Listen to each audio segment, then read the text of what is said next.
ইলিয়াস আলী বেঁচে আছেন।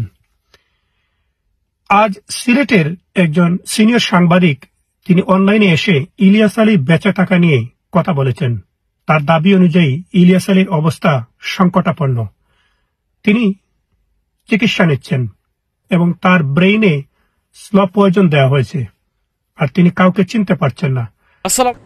হোক বিএনপি, হোক জামায়াতে ইসলাম, হোক আওয়ামী লীগ, এই দলগুলি হয়তোবা রাষ্ট্র ক্ষমতায় ঘুরে ফিরে আসবে, কিন্তু কখনো অদূর ভবিষ্যতে এই ধরনের আয়নাঘর অথবা ডিবি অফিসে নিয়মের বাহিরে গিয়ে যেই ধরনের টর্চার সেল অথবা আমাদের সশস্ত্র বাহিনীর নানান আমরা বক্তব্য শুনছি, বিভিন্ন ধরনের তথ্য আসতেছে, কোনো ধরনের এই টাইপের কোনো কিছু আর করার সুযোগ নেই। দর্শক, নিখোঁজ স্বজনদের খোঁজে কথিত আয়না ঘরে ভিড় করছেন স্বজনরা।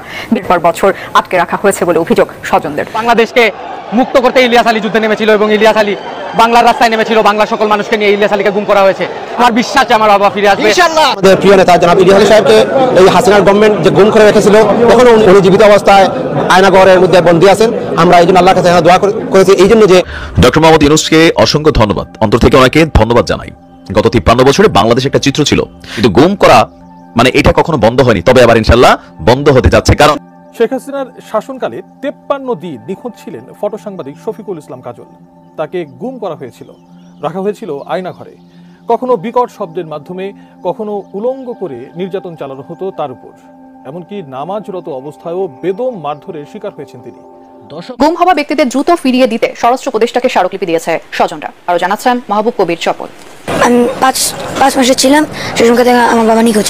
আমি চাই যে আমার বাবা মুক্তি পাক। আমি ছোটবেলা থেকে আমার বাবার শুধু পিকচার আর ভিডিওতে দেখে আমি বড় হয়েছি। ইলিয়াস আলী ভাই বেঁচে আছেন। ইলিয়াস আলী ভাই সম্ভবত তাদের পরিবারকে ইনফর্ম করা হয়েছে উনার অবস্থান নিয়ে, হি ইজ আন্ডার ট্রিটমেন্ট, এবং সেনাবাহিনী চাচ্ছে না উনাকে এখনই তার পরিবারের কাছে হস্তান্তর করতে। প্রিয় দর্শক, আজকে গুরুত্বপূর্ণ কিছু আপডেট নিয়ে হাজির হয়েছি, যে ভিডিওগুলো দেখলে রীতিমতো অবাক হবেন। এবং চতুর্দিকে যে ভিডিওটি সামাজিক যোগাযোগ মাধ্যমে আলোচিত হচ্ছে এবং গুঞ্জন উঠেছে এবং তুলপাড় সৃষ্টি করে দিয়েছে, পুরো বাংলাদেশকে কাঁপিয়ে দিয়েছে, সে সকল ভিডিও একত্রিত এই চ্যানেলে পাচ্ছেন। তাই এখনই এই ভিডিওটি শেষ পর্যন্ত না টেনে দেখতে থাকুন, তাহলে অনেক তথ্য পেয়ে যাবেন এই ভিডিওতে। আসুন দেখে আসি, লাইক করে সম্পূর্ণ ভিডিওটি। প্রিয় দর্শক, সম্পূর্ণ ভিডিওটি দেখলেন, অবশ্যই ভিডিও সম্বন্ধে আপনাদের মূল্যবান মতামতটি কমেন্ট বক্সে জানাবেন। ইতিমধ্যে অবগত আছেন স্বৈরশাসক সারা দেশকে ঘিরে রেখেছে এবং স্বৈরশাসক সারা বাংলাদেশ সহ সকল বিশ্বকে গ্রাস করে নিতে চেয়েছিল, কিন্তু সে সময়ই হঠাৎ করে ছাত্ররা বীরের মতো এসে স্বৈরশাসককে পতন ঘটিয়ে যেভাবে সুন্দরভাবে দেশকে সাজিয়ে এগিয়ে নিয়েছেন এবং ডক্টর মোহাম্মদ ইউনূসকে ক্ষমতায় বসিয়েছেন, এটা সকলের জন্য অবশ্যই প্লাস পয়েন্ট হয়েছে। ডক্টর মোহাম্মদ ইউনূস যদি তত্ত্বাবধায়ক সরকারে না বসতো তাহলে কি হতে পারত? কারণ ডক্টর মোহাম্মদ ইউনূস তিনি সারা বিশ্বের পরিচিত এবং অন্যান্য রাষ্ট্রের প্রেসিডেন্ট থেকেও তার অনেক গুরুত্ব এবং অনেক মূল্যায়ন এবং তার অনেক যোগ্যতা।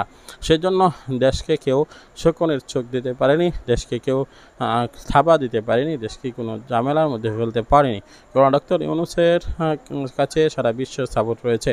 সুতরাং আজকের মতো এই ভিডিওটি সংক্ষিপ্ত রেখে শেষ করছি। পরবর্তী ভিডিওতে আরও গুরুত্বপূর্ণ কিছু আলোচনা করতে যাচ্ছি, তাই পরবর্তী ভিডিওগুলো পাওয়ার জন্য চ্যানেলটিকে সাবস্ক্রাইব করে পাশে থাকা বেল বাটনটি অন করে দিবেন এবং এই ভিডিওটি যদি ভালো লাগে একটি লাইক করে দিবেন এবং শেয়ার করে দেবেন ফেসবুক, হোয়াটসঅ্যাপে এবং আপনার বন্ধুবান্ধবের গ্রুপে।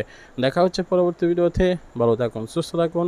আসসালামু আলাইকুম রহমতুল্লাহি ওয়া বারাকাতুহু।